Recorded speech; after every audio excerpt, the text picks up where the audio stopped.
Qarang, qalbingizda birovga nisbatan hasad yo'qmi? Qarang, qalbingizda bir mu'minga nisbatan adovat yo'qmi? Qarang, qalbingizda birovga nisbatan dushmanlik yo'qmi? Agar bo'lsa, qalbda taqvo yo'q ekan, qalb kir ekan. O'shani ketkazmaguncha qalb salomat bo'lmaydi. Allohning huzurida salomat qalb egasi bo'lgan odamlargina najot topadi.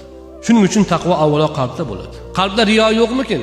Bir amalni qilyapmiz, birovlar ko'rsin, gapirsin uchun qilsak, riyo sum'a. Bu qalbning kasalligi. Qalbda ujub yo'qmikin? Ozgina amal qilib qo'yib turib, men hamma narsani do'ldirib tashladim, menda qasha hal topilmaydi deb o'zimizga baho beryapmiz. Bu yo'qmikin? Shahvat, haromga, yomon ishlarga shahvat qalbdan boshlanadi. U qanday? Mana bu narsalarni qalbda taftish qilish kerak. Har kuni iloji bo'lsa kechki paytda bir hisob-kitob qilib qo'yish kerak. Toki Allohning nazargohi bo'lgan qalbimiz musaffo bo'lsin.